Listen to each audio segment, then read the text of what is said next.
On s'était laissé la semaine dernière sur un retour de Bernard sur l'île de Westworld, avec la confirmation de sa position exacte sur le globe. L'épisode de cette semaine est principalement centré sur ce même Bernard et sur Maeve, qu'on retrouve dans un nouveau parc qui se déroule pendant la Seconde Guerre mondiale. Encore un très bon épisode et des tonnes de petits détails que je vais essayer de vous expliquer. Passons quelques minutes ensemble, c'est parti, générique.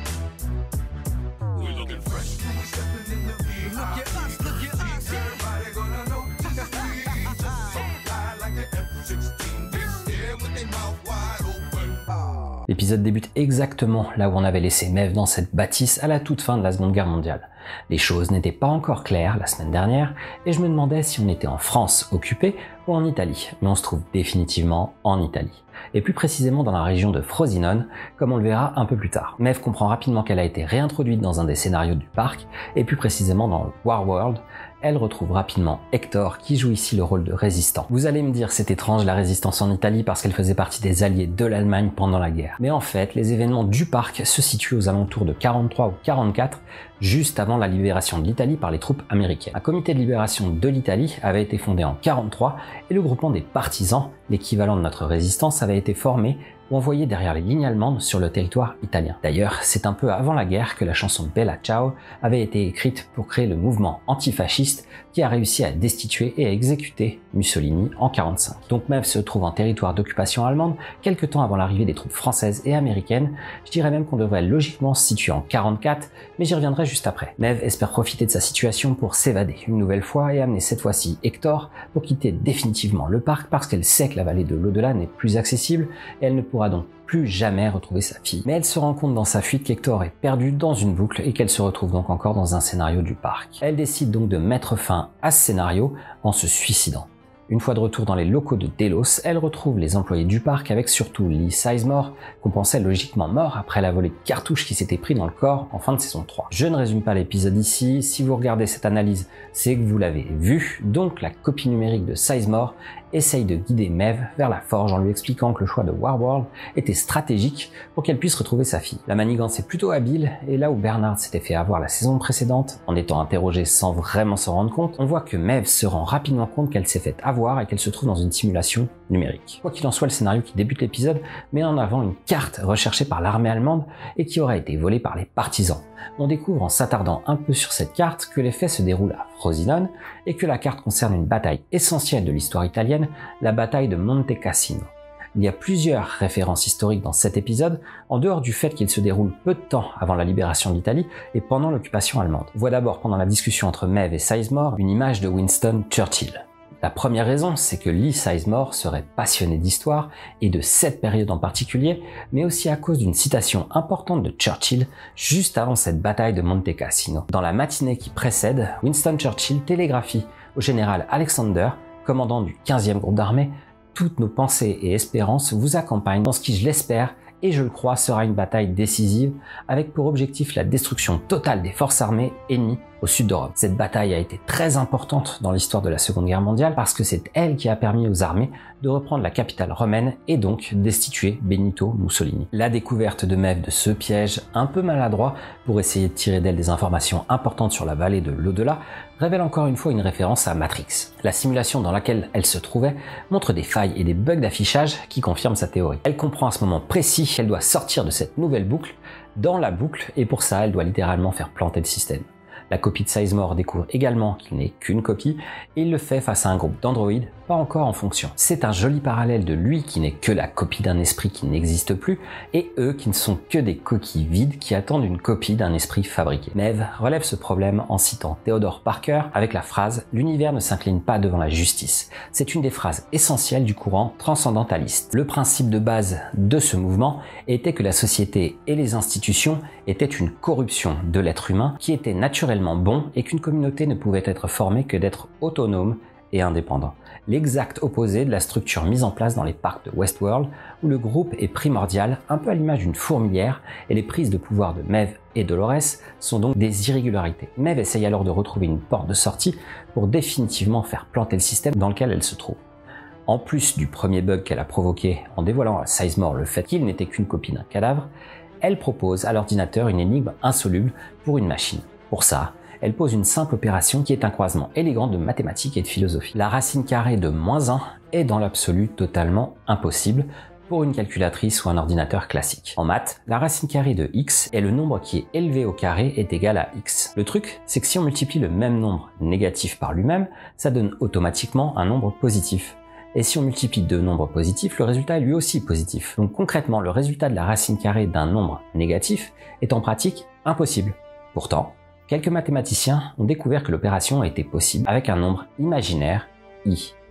Vous avez compris le problème, pour un ordinateur, l'opération sera enregistrée comme possible, mais le résultat, comme il est imaginaire, ne peut pas être trouvé par cette machine, à moins que l'intelligence artificielle soit capable d'imaginer. Voilà pourquoi le programme s'emballe et que tous les assistants se perdent dans des discussions interminables, ils ne peuvent pas trouver le résultat. La suite est logique. De retour dans le parc, Maeve continue son travail de ça, en ajoutant une autre incohérence dans le programme avec la multiplication des cartes dissimulées dans les uniformes d'à peu près tout le monde. Elle profite du fait pour infiltrer le dispositif de sécurité de la centrale, elle aussi installée en Italie d'ailleurs, à entendre les annonces en anglais et en italien, et prend le contrôle d'un Android de surveillance pour dérober sa cellule mémoire et donc essayer de s'enfuir avec. Le résultat est un échec, mais ça lui permet quand même, finalement, d'entrer en contact avec la tête pensante du dispositif, Serac, dont on parlera un peu plus tard. En parallèle avec l'arc de Maeve, prise au piège dans la matrice, Bernard parvient à trouver son chemin jusqu'à l'île de Westworld, située dans l'archipel des îles Palawan, dans les Philippines. Je vous l'avais déjà décrit dans la vidéo précédente avec les détails sur cette zone dans le monde réel, donc on apprend rapidement que Bernard est de retour dans un but précis,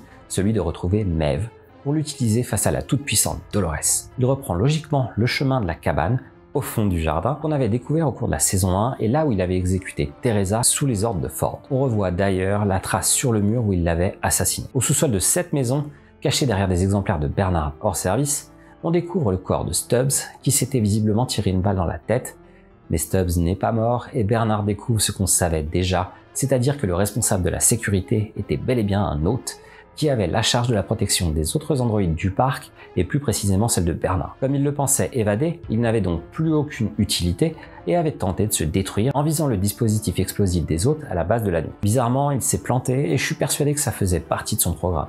Cette partie était prévue en quelque sorte par Ford. Les deux hommes partent donc à la recherche de Maeve et en fouillant à travers les souterrains du parc, ils découvrent dans la zone de stockage des corps celui de Maeve exactement au moment où elle découvre qu'elle est dans un programme informatique et pas dans le parc. Et comme un parallèle exact, Bernard et Stubbs partent dans les coulisses technologiques du parc pour découvrir les informations sur l'endroit où se trouve la mémoire de Maeve. À ce moment, on découvre que le parc médiéval existe bel et bien, et un petit caméo de Benioff et Wise nous est proposé, mais j'y reviendrai en détail plus tard parce qu'il y a quelques éléments intéressants à ce moment-là. Bernard active son mode secondaire pour effectuer un diagnostic de sa mémoire et de sa base de données pour y retrouver des incohérences. On y voit que Dolores a pu accéder au livre de données de Liam Dempsey Jr., mais la scène qui suit est le moment le plus what the fuck de la série. Un groupe de gardes entre en contact avec Stubbs qui essaye de dissimuler comme il peut Bernard, mais sans succès, ça à la limite ça passe.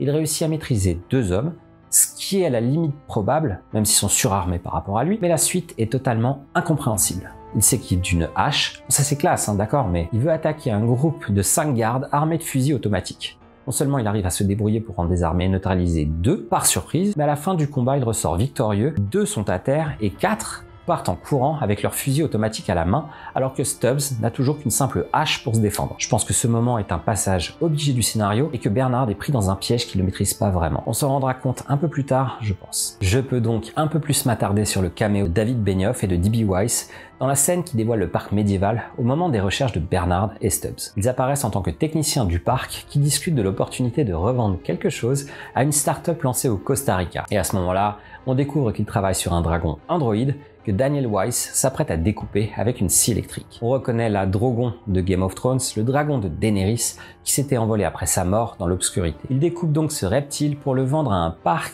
qui serait prêt à en faire l'acquisition. Vous avez vous aussi très certainement pensé à Isla Nublar de Jurassic Park, un joli clin d'œil. On découvre aussi, quelques minutes plus tard dans les autres salles, quelques objets qui sont des références à l'univers de Game of Thrones, à savoir la robe qui se trouve derrière Bernard et qui est très proche de celle que portait Cersei dans la saison 8. On peut retrouver également sur la table, juste derrière Bernard, un gant en métal qui rappelle celui de Jaime Lannister. Bref, des petits détails que les fans n'auront certainement pas manqué et je suis certain que vous serez capable d'en trouver d'autres très bien cachés dans le décor. En tout cas, la petite référence est assez drôle et bien placée, sachant qu'à une époque, une rumeur avait tourné sur un éventuel crossover entre les deux séries avec l'intégration de Game of Thrones comme le parc médiéval de Westworld. On est finalement assez proche de l'idée de ce caméo, mais c'est qu'un petit clin d'œil, ne vous attendez pas à un retour des Lannister dans Westworld, déjà parce qu'ils sont morts, mais surtout parce que cette saison 3 explique que les parcs sont bel et bien fermés au public et ne tournent qu'à vide pour continuer à maintenir les différents hôtes au même niveau ou à corriger les erreurs dans l'éventualité d'une réouverture à l'avenir. Exactement comme je vous l'avais expliqué pour le premier épisode,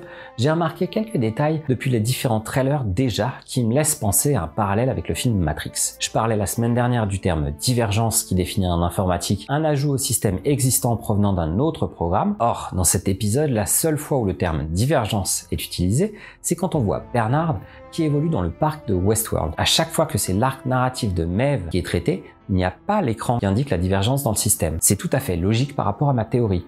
Maeve est encore dans le système initial et n'est pas encore intégré dans le système mis en place par Rehoboam. Bernard, qui lui évolue dans ce qu'on pense être le monde réel du futur, est considéré comme une divergence du système parce qu'il est issu de l'ancien. Donc je reprends ma théorie, parce qu'à chaque épisode elle se confirme un peu plus. D'après moi, Rehoboam, après avoir recueilli toutes les données essentielles de la population et avoir récolté une partie des analyses de la société Delos, a lancé une sorte de simulation destinée à tourner en accéléré afin de prédire l'évolution de la population et détecter s'il y a un moyen de la faire évoluer dans le bon sens ou d'anticiper une incohérence. Je vais d'ailleurs ajouter un détail, je suis peut-être le seul et je me fais peut-être des idées, mais à chaque fois qu'on assiste à une scène qui se déroule dans la soi-disant réalité, j'observe sur l'écran des petits points d'interférence qui apparaissent irrégulièrement. Et je vous aurais dit que c'était la bande vidéo si on avait été dans les années 90, mais on parle de vidéo numérique et je vois pas vraiment comment des interférences pourraient apparaître aujourd'hui, sauf si on ne les ajoute pas en post-production pour une raison bien précise. En tout cas, je suis impatient de voir Maeve intégrer le monde réel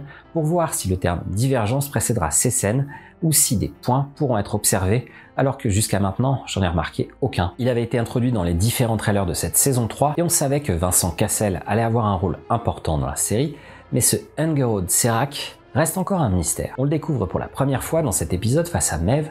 On sait que c'est lui qui l'a placé dans cette simulation. Il se définit comme quelqu'un qui travaille pour le futur. Pas juste le prédire, mais le créer. Là encore, sa définition colle parfaitement à ma théorie. Il parle à plusieurs reprises d'éléments qui ne se sont pas encore produits, mais qui sont selon lui une possibilité. Quand il parle de cette guerre qui est peut-être déjà perdue, ou encore si les événements continuent sur cette voie, il n'y aura pas de futur. Il définit l'histoire comme une série de chaos dans lesquels la race humaine a sauté de l'un à l'autre. Il se voit comme un auteur de la nouvelle histoire, une histoire que l'ordinateur Rehoboam serait donc capable de créer, très certainement parce que sa simulation est capable de prédire ce qui se passerait, et comme elle a de l'avance, il peut trouver un point où changer un détail pour la modifier. L'anomalie qui risque de provoquer un nouveau chaos est clairement Dolores, et quoi de mieux que d'envoyer un antivirus pour éliminer la menace. Maeve pourrait donc devenir cet antivirus du monde réel contre la divergence qu'est Dolores. Ce Serac est un homme d'affaires, il est lié à Insight d'une manière ou d'une autre. Il n'a pas l'air d'être en lien avec Dempsey, et je le vois bien comme une menace qui travaille dans l'ombre et en se servant de toutes ces fameuses divergences pour déstabiliser les actuels dirigeants. On voit que Charlotte n'est pas en position idéale chez Delos. Dempsey Jr. n'a pas un poids indiscutable dans la société Insight. C'est donc le moment idéal pour essayer de prendre le contrôle d'une société en difficulté. Passons maintenant aux théories pour les épisodes à venir, et je vais commencer à faire les paris pour les autres qui ont été ramenés à la vie par Dolores. Concernant Charlotte d'abord, je suis mon idée de base et reste persuadé que ce n'est pas Teddy qui a été ramené. Teddy est passé dans la vallée de l'au-delà, donc il a été effacé du système. Je vais donc faire un pari risqué et mettre une petite pièce sur Clémentine. Elle était morte juste avant le passage dans l'au-delà la saison précédente. La vraie Charlotte avait essayé de s'en servir comme porteur d'un virus qui devait détruire tous les autres qu'elle croisait sur son passage en utilisant le lien direct qui transmettait les informations essentielles d'un hôte à l'autre. Le deuxième est Bernard. La troisième conscience qu'elle a placée dans le corps de Connells est assez difficile à imaginer. Si je devais parier, je choisirais peut-être Armistice parce qu'elle colle bien au personnage d'un chef de la sécurité capable de tuer à peu près n'importe qui. Ça nous fait donc 3 sphères, il en reste 2. Vu que ces 2 sphères restent encore des mystères et qu'elle a déjà été capable de récupérer la conscience de Charlotte, on a encore la possibilité qu'elle ait récupéré une conscience d'un être humain. Pourquoi pas James Delos, Logan ou même encore Lee Sizemore qui serait un bon moyen de pression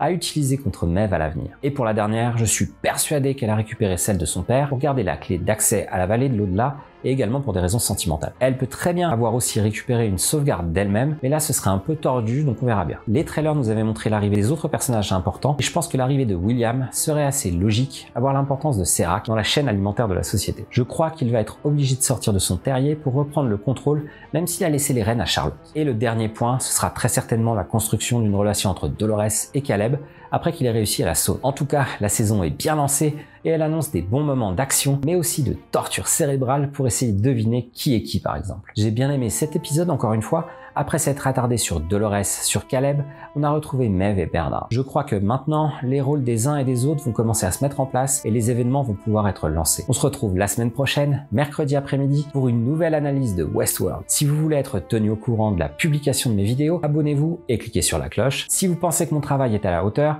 et qu'il mérite plus de vues, le pouce en l'air et le partage aident au référencement. Pour le reste, vous connaissez le principe, Twitter et Instagram pour l'actualité, et on se retrouve rapidement pour une toute autre vidéo. Vous êtes sur BeChill, c'est Aurélien, à très bientôt.